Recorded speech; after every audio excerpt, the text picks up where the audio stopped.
자, 우리 고린도전서 10 민혁아 성경책 펴줘.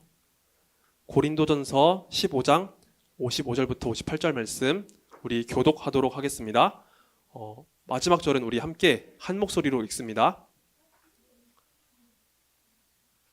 사망아 너의 승리가 어디 있느냐? 사망아 내가 쏘는 것이 어디 있느냐?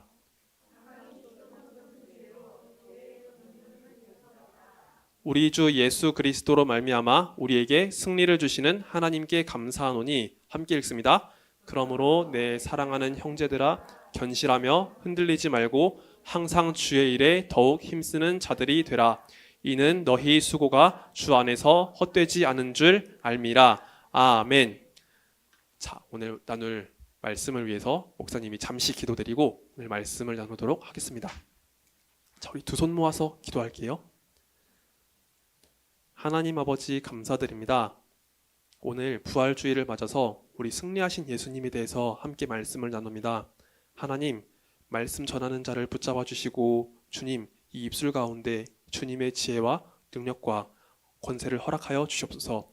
그래서 하나님 말씀을 온전히 선포하며 이 말씀을 통해서 우리가 부활하신 예수님, 승리하신 예수님을 따라갈 수 있도록 역사해 주시길 간절히 소망합니다. 또한 이 말씀 앞에서 함께 듣고 나누는 우리 모두 부활의 능력을 체험하고 그 부활하신 주님을 바라보면서 함께 믿음으로 나아갈 수 있도록 주여 말씀 가운데 함께하여 주시옵소서. 주님 감사드립니다. 이 모든 말씀 살아계신 우리 구주 예수 그리스도의 이름으로 기도하옵나이다. 아멘. 자, 오늘도 우리 화면을 보면서 함께 말씀을 나누도록 할게요. 자, 여기 앞에 보면은요 굉장히 유명한 문구가 있어요. 자, 신에게는 12척의 배가 있습니다 라는 이 말을 누가 한지 아세요? 맞아요. 이순신 장군이 했죠. 자, 이순신 장군이요 임진왜란 때 저기 일본이 이렇게 쳐들어오는 것을 정말 잘 막아냈었어요. 그런데 여러분 정유재란이라고 해서 임진왜란의 다음 전쟁이 또 계속해서 일어났거든요. 자, 그때 있잖아요. 이순신 장군이 모함을 당해가지고 조정에 붙잡혀갔어요. 그 나라 조선의 조정에 붙잡혀가는데 이순신 장군이 거기서 신문도 당하고 고문도 당하면서 되게 힘든 시간을 겪었어요. 그런데 이순신 장군이 없는 동안 조선의 수군을 누가 이끌었는지 아세요? 맞아요. 원균이란 사람이 이끌었는데 7천리ang 전투에 나가가지고 대패했어요. 그래서 조선의 수군이 진짜 괴멸당하고 딱 12척의 배만 남았어요. 그 전투에서 빠져나와가지고 12척의 배만 남았어요. 그래서 조선의 왕이었던 선조는요 다시 급하게 이순신을 수군으로 내려보내면서 이 바다를 지키도록 명령했어요. 그런데 바다를 지키려고 하고 보니까 너무 숫자적으로 불리한 거예요. 그래서 선조가 이순신 장군에게 명령하기를 그 수군을 물리고 육군으로 합류해라 라고 명령을 했는데 이순신 장군은 판단하기를 바다를 내주면 절대 안 되겠다라고 생각했어요. 바다를 내주면요 일본군이 이 배기를 타라서 빨리 올라올 수 있으니까 절대 내주면 안 되겠다 생각했고, 그래서 왕에게 편지하기를 이 말을 했던 거예요. 신에게는 12척의 배가 있습니다 라고 말을 했죠. 그리고 이순신 장군은요 이후에 배를 한 척 더 건조를 해가지고 이 조선 바다를 지키게 됐는데 명량해전이라는 곳에서 13대 133의 비율로 싸워가지고 이겼다라고요. 거의 10배가 넘는 그 숫자적인 열세를 이기고 승리했다라는 것을 우리가 알 수 있어요. 자, 여러분 우리 오늘은요 승리라는 주제에 대해서 한번 말씀을 나눠보려고 해요. 자, 승리는요 어떤 의미를 담고 있는지 한번 같이 읽어보도록 하겠습니다. 시작. 어려움을 극복하고 이기는 것. 맞아요. 승리는요 어려움을 극복하고 이기는 것을 이야기해요. 아까 이순신 장군의 이야기처럼 엄청난 열세, 숫자적인 불리함을 이기고 그런 상대적인 열세를 이기고 우리가 승리할 때 그 승리를 통해서 엄청난 기쁨과 쾌감을 느낄 수가 있겠죠? 그쵸? 자, 그런데 여러분 그거 아세요? 이순신 장군은요 상대적인 열세 속에서 승리를 거두셨잖아요. 그런데 하나님은요 그것보다도 훨씬 더 크고 위대한 승리를 우리에게 주셨어요. 우리 중 그 어느 누구도 구원받을 만한 자격이 없음에도 불구하고 하나님께서 그런 우리에게 승리를 주셨어요. 이순신 장군은 비교적인 열세 속에서 승리를 얻었지만 우리는 그 어느 누구도 승리할 수 없는 상황 속에서 하나님께서 우리에게 승리를 주셨던 거예요. 그래서 하나님께서 주신 그 승리에 대해서 우리가 함께 살펴보도록 할게요. 자, 여기 다음 질문이 있습니다. 여기 앞에 보면은요 다음 중 죄인이 아닌 사람은 누구일까요? 라는 질문이 있어요. 여기 보기 4개가 있는데 하나씩 한번 살펴볼까요? 자, 1번 거짓말하는 사람. 이 사람은 죄인일까요? 죄인이 아닐까요? 왜 죄인이에요? 맞아요. 거짓말했으니까요. 여러분, 하나님은요 거짓말을 기뻐하지 않으세요.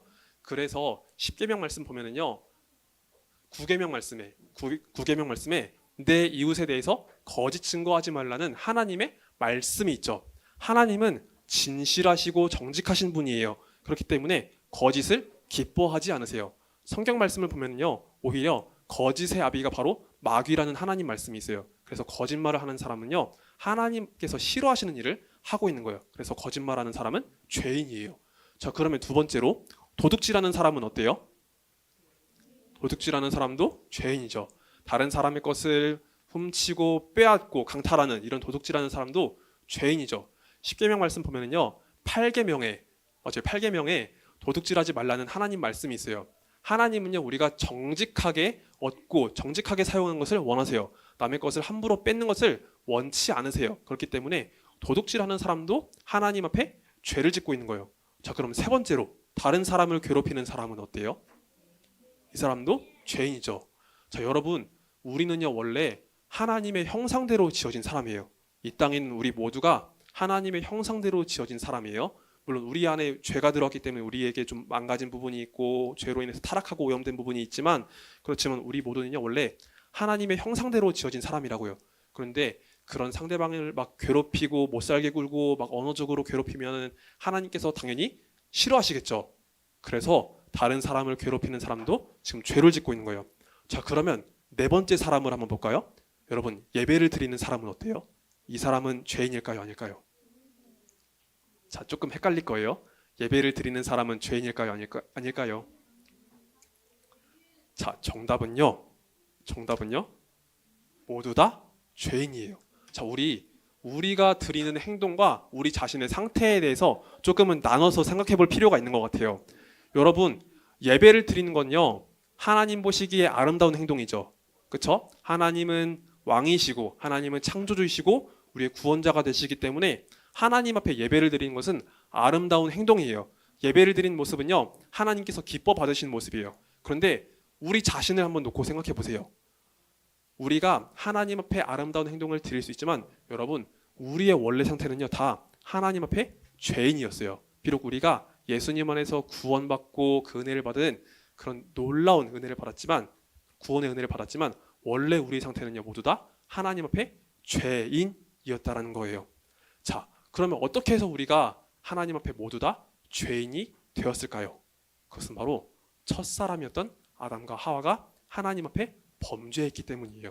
여러분, 하나님은요 이 세상 모든 것을 창조하실 때요 아름다운 에덴 동산을 만드시고 그리고 그 땅을 다스리기 위해서 사람을 만드셨어요. 첫사람 아담을 만드셨어요. 그리고 아담의 갈빗대를 취해서 아담의 아내였던 하와를 만들어 주셨죠. 그래서 이 두 사람이 이 부부가 하나님 뜻을 따라서 이 동산을 아름답게 가꿀 수 있도록 하나님께서 엄청난 축복을 주셨어요. 아담은요 이 세상 모든 것을 다스릴 수 있었고 동산에 있는 각종 좋은 나무 열매를 다 먹을 수 있었어요. 다만 한 가지만 지켜야 했죠. 한 가지, 동산 중앙에 있는 나무 열매, 선악을 알게 하는 나무 열매를 먹지 말라는 하나님 말씀이 있었어요. 그리고 이것을 먹는 날에는 내가 반드시 죽으리라 라는 하나님 말씀이 있었죠. 하나님은요 이 말씀을 통해서 하나님과 우리 사이의 관계를 확실하게 보여주고 싶으셨어요. 우리가 하나님의 놀라운 은혜 속에서 이 모든 축복을 다 누릴 수 있지만 우리가 하나님 말씀을 지키고 그 말씀에 순종했을 때 이 축복과 은혜를 누릴 수 있다는 것을 아담을 통해서 보여주고 싶으셨던 거예요. 그런데 여러분, 아담과 하와가 이 말씀을 잘 지켰나요? 잘 지키지 못했죠. 동산에 있었던 가장 간교한 짐승이었던 뱀이 와서 하와를 유혹했어요. 하나님 말씀을 왜곡하게 만들고 하나님 말씀을 헷갈리게 만들었어요. 그러자 하와는요 동산 중앙에 있는 그 나무 열매, 그 선악을 알게 하는 나무 열매가 너무나도 먹음직스럽기도 하고 보암직도 하고 지혜롭기도 하고 탐스럽게 할 만큼 아름다워 보였어요. 그래서 결국은 하나님처럼 되고 싶어 했던 그 욕심을 이기지 못하고 뱀의 유혹에 따라서 그 열매를 먹어버린 거예요. 그리고 자기 남편이었던 아담과 함께 그 나무 열매를 먹어버렸어요. 자, 그로 인해서 하나님 말씀을 따라서 우리에게 죄악과 죽음이 다가오게 되었던 거예요. 하나님 말씀을 어겼기 때문에 우리가 죄를 범하게 되었고 그 죄의 결과로 인해서 죽음이 찾아왔어요. 여러분, 이 땅에 있는 우리 모두는요, 아담을 통해서 태어난 사람이죠. 그쵸? 아담의 후손이기 때문에 우리 모두는요, 아담으로부터 태어난 사람들인 거예요. 아담이 분명히 죄를 지었지만 우리는 그 후손으로서 그 죄의 동참한 자가 되었고, 또 아담은 모든 인류의 대표였어요. 첫 번째 사람이기 때문에 모든 사람들의 대표였어요. 그래서 아담이 지은 그 죄로 인해서 우리 모두가 다 하나님 앞에 죄인이 된 거예요. 여러분, 우리는요, 누가 생각하고, 누가 가르치고 누가 이야기하지 않더라도 내 안에 때로 악한 마음이 들어올 때가 있는 것을 보게 돼요. 하나님 말씀대로 살아야 된다는 것을 알지만 내 삶, 내 모습을 돌아보면요, 하나님 말씀대로 살기 싫어하는 내 모습이 분명히 있는 것이 보이죠. 그렇죠? 바로 우리 안에 죄의 본성이 있기 때문에 우리가 이런 모습을 보여주고 있는 거예요. 그래서 여러분, 이 죄는요, 반드시 그 결과를 낳게 되는데 우리에게 어떤 결과가 찾아오는지 한번 살펴보도록 할게요. 여기 죄가 우리를 나쁜 짓을 하게 만드는데 이 죄의 결과로 인해서 우리에게 이 죄로 인해서 우리에게 어떤 결과가 찾아오는지 한번 말씀을 같이 읽겠습니다. 로마서 5장 12절 말씀 우리 한 목소리로 같이 읽겠습니다. 시작. 모든 사람이 죄를 지었으므로 사망이 모든 사람에게 이르렀느니라. 아멘. 여러분, 죄의 결과가 뭐라고 되어 있죠? 사망, 죽음이라고 하고 있어요. 맞아요. 사람이 죄를 짓지 않았다면 영원히 하나님과 함께 기쁨을 누리고 하나님과 함께 즐거움 가운데 그 생명을 누릴 수 있었을 거예요. 그런데 죄로 인해서 죽음이 찾아왔어요. 하나님께서 말씀하신 것처럼 우리가 하나님 말씀을 어겼을 때 우리가 반드시 죽게 된 거예요. 그런데 이 죽음은요, 우리가 심장이 멎는 죽음만 의미하는 거 아니에요. 의미하는 게 아니에요. 우리가 이제 세상을 떠나게 될 때 심장이 멎고 삐 소리가 나면서 죽게 되는 그런 몸의 죽음, 육신의 죽음만 의미하는 게 아니에요. 바로 하나님과의 관계의 단절도 의미하는 거예요. 여러분, 잠깐만 집중해 주세요. 여러분, 오직 하나님 안에서만 참 생명이 있고 영원한 생명이 있어요. 하나님께만 우리의 유일한 생명이 있어요. 그런데 그 주님과의 관계가 단절되었어요. 죄로 인해서 단절되었죠. 그리고 우리는요, 하나님 앞에 스스로의 힘으로 나아갈 수 없는 그런 존재가 된 거예요. 그래서 우리는 이 몸, 이 육신이 죽을 뿐만 아니라 하나님과의 그 관계가 깨어지는 그 죽음을 맛보게 된 거예요. 그래서 우리는 영적으로나 육적으로나 모두 죽음을 맞이하게 되는 그런 사람이 되었어요. 자, 그런데 그런 우리 하나님께서 내버려 두셨나요? 아니죠. 하나님은요, 죄와 죽음 가운데서 패배하고 낭망하여 있고 좌절해 있던 우리에게 엄청난 승리를 주시기 위해서 놀라운 계획을 보여주셨어요. 자, 여기 보면은요, 커다란 동굴이 있죠. 그리고 동굴 바깥에 큰 돌이 옆에 이렇게 옮겨져 있는 것이 보여요. 자, 이 동굴은요, 무엇을 의미할까요? 자, 소은아, 이 동굴은 무엇을 의미할까요?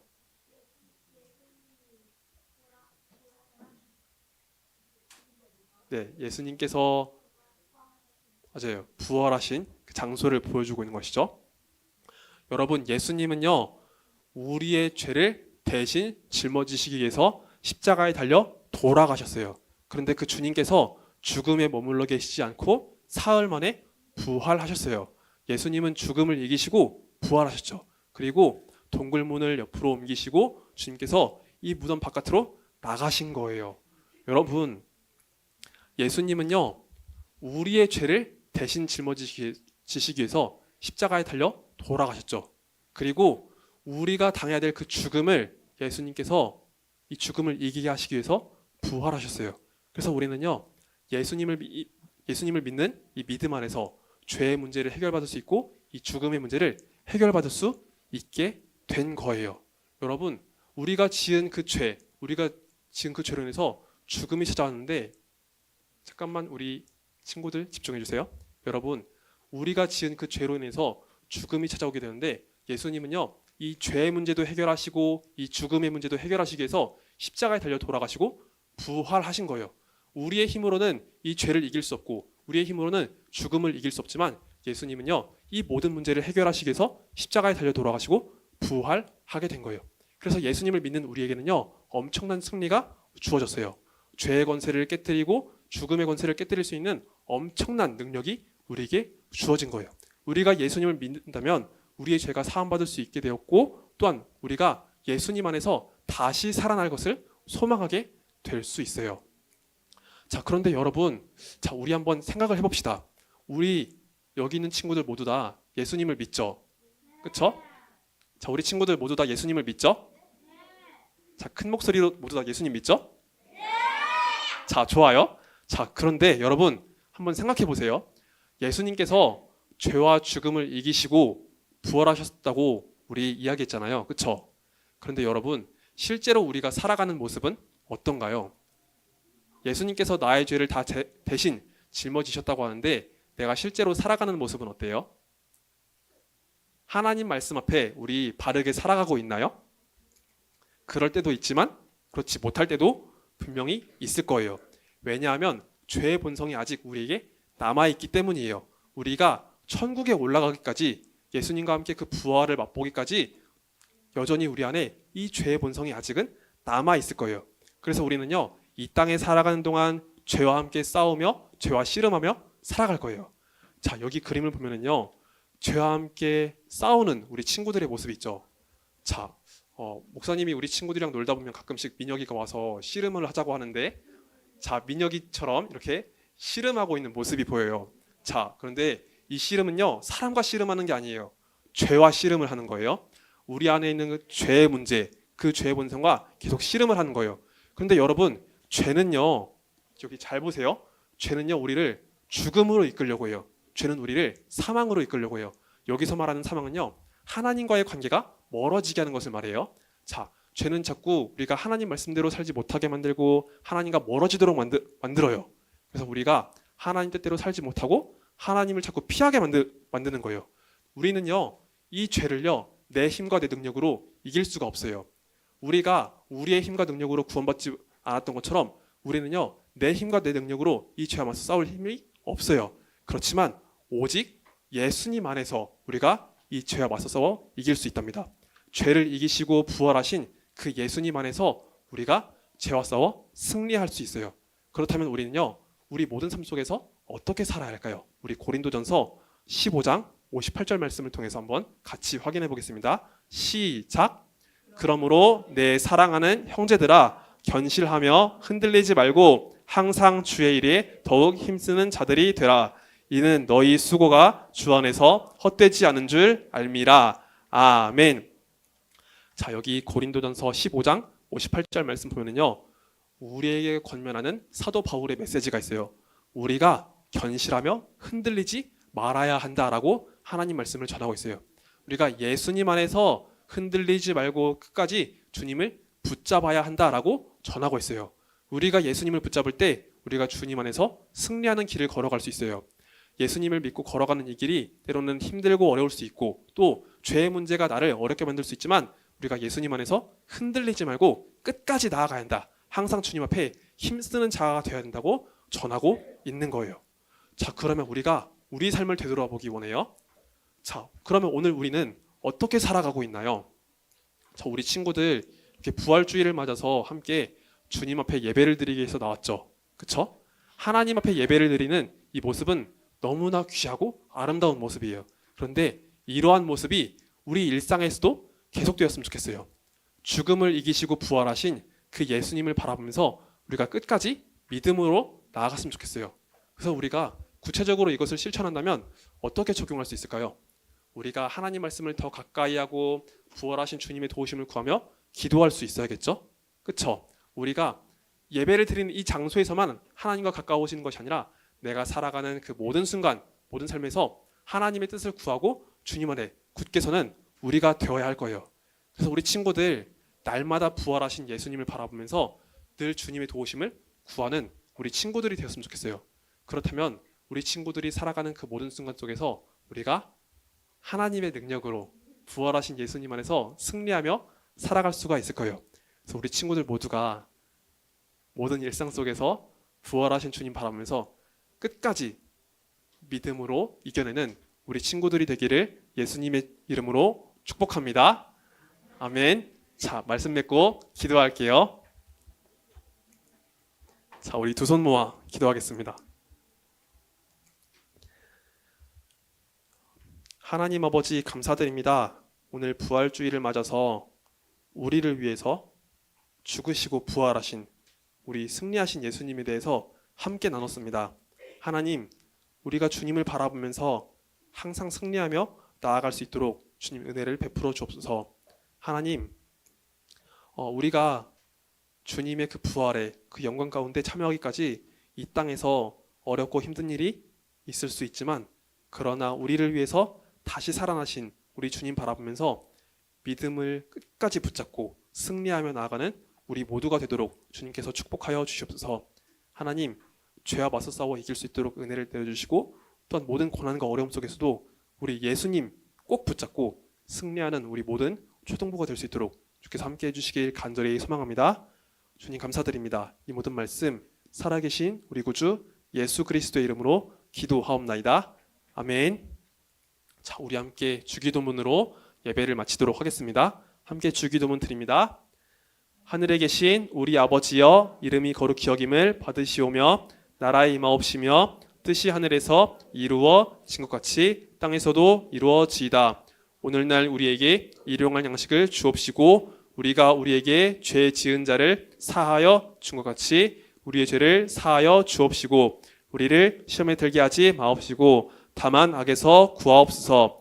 대개 나라와 권세와 영광이 아버지께 영원히 있사옵나이다. 아멘.